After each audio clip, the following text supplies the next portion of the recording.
Prime time bulletin में हूं आपके साथ राहुल सौमित्र। आज उत्तर प्रदेश में एक बड़ा राजनीतिक घटनाक्रम हुआ। 5 साल से कैबिनेट मिनिस्टर रहे स्वामी प्रसाद मौर्य ने इस्तीफा दे दिया। उनके साथ एक के बाद एक कई विधायकों ने इस्तीफा दिया जो उनके करीबी हैं। तकरीबन 3 विधायक और स्वामी प्रसाद मौर्य को मिला लीजिए तो कुल 4 विधायकों ने इस्तीफा दे दिया है। स्वामी प्रसाद मौर्य का कहना है कि अभी यह फहरिस्त और लंबी है, यानी 10 से 12 ऐसे विधायक हैं जो भारतीय जनता पार्टी से इस्तीफा देंगे।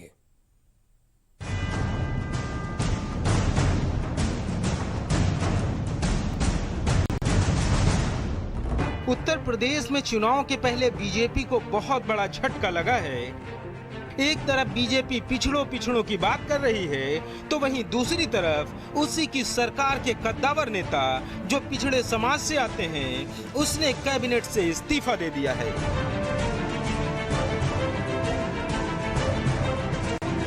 स्वामी प्रसाद मौर्य के इस्तीफे की खबर आते ही लखनऊ से लेकर दिल्ली तक हलचल मच गई। बीजेपी में कोई कुछ समझ ही नहीं पाया कि आखिर मौर्य जी अचानक योगी सरकार को छोड़कर क्यों चले गए। लेकिन मौर्य जी ने अपने इस्तीफे के पीछे की कई वजहें बताई हैं। जिस तरीके से दलितों, पिछड़ों, किसानों, बेरोजगार नौजवानों और इसके साथ ही साथ छोटे लघु मध्यम व्यापारियों के साथ उपेक्षात्मक रवैया हुआ और इनके विरोध में कार्यक्रम चलाए गए, उसको देखते हुए मैंने मंत्रिमंडल से इस्तीफा दिया। इस तरीके से आरक्षण की धज्जियां उड़ाई गई, आरक्षण के साथ खिलवाड़ किया गया और यहां तक कि शिक्षक भर्ती में इन्होंने बाद में अपनी गलती को स्वीकार करते हुए जो पिछड़ों को वंचित किया गया था उसको अलग से इन्होंने पत्र भी सौंपा, नियुक्ति पत्र भी दिया। और यही नहीं, आज नॉट सुटेबल फॉर फला पोस्ट ये कहकर के उसको रिजेक्ट कर दिया जा रहा है।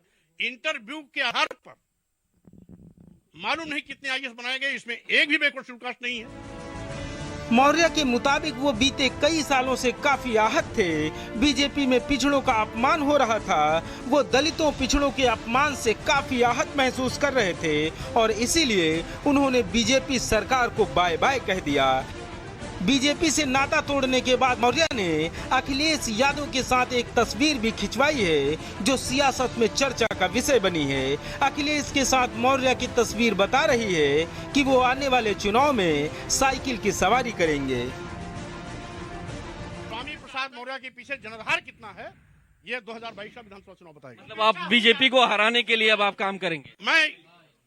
हमारा जनाधार कितना है उनको अब आभास होगा जब 2022 के चुनाव में भारतीय जनता पार्टी जाएगी।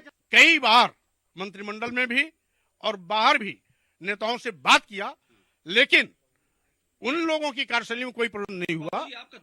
अंततः आज मैं इस्तीफा दिया हूं। टिकट किसको मिलेगा किसे नहीं मिलेगा मैं तय करूंगा, इसलिए बात इसकी नहीं है।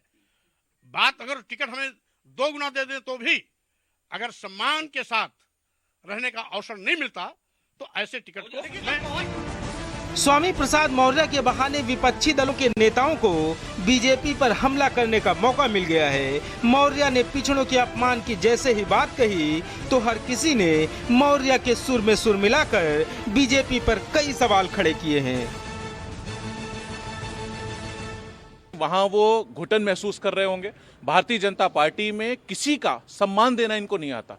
ये जानबूझ करके लोगों का अपमान करते हैं, तिरस्कृत करते हैं। इन्होंने हर वर्ग को, हर समाज को किया है। उन समाज को भी टारगेट किया था। वो अपने आप की घुटन महसूस कर रहे थे। हम उनका स्वागत करते हैं। उनको पूरी इज्जत, पूरा सम्मान, पूरी ताकत यहाँ मिलेगी। स्वामी प्रसाद मौर्य जी हैं इंटेलिजेंट आदमी। पिछली बार उन्हें लगा था कि भाजपा आने वाली है तो इसलिए वो भाजपा में गए थे। अब उन्हें मालूम है कि 10 मार्च को सुबह का सूरज तो भाजपा राज में उगेगा और जब डूबेगा तो अपने साथ भाजपा को लेकर डूब जाएगा। तो सब लोग ठिकाने तलाश रहे हैं। और समाजवादी पार्टी, भारतीय जनता पार्टी और कांग्रेस, इन लोग अगर टिकट बंटवारा करेंगे भी तो देखिएगा बहुत बदलाव आएगा और सारे भगदड़ मच जाएंगे और सारा फायदा बहुजन समाज पार्टी को मिलने वाला है। ये सर फुटअव्वल होगी इन लोगों में कि हम किसके साथ जाएं, हम किसके साथ जाएं। ये सर फुटअव्वल होने वाली है। एक तरफ चुनाव को लेकर बीजेपी लखनऊ से लेकर दिल्ली तक मंथन कर रही है, तो वहीं दूसरी तरफ सरकार में शामिल मंत्री ने बीजेपी को झटका दे दिया। बीजेपी अच्छी तरह से जानती है कि ये झटका कितना बड़ा है, तभी तो दिल्ली तक बात पहुंच गई और मौर्य को मनाने की चर्चाएं शुरू हो गई हैं। लेकिन मौर्य ने पाला बदलने का मन बना लिया है। ब्यूरो रिपोर्ट, भारत समाचार।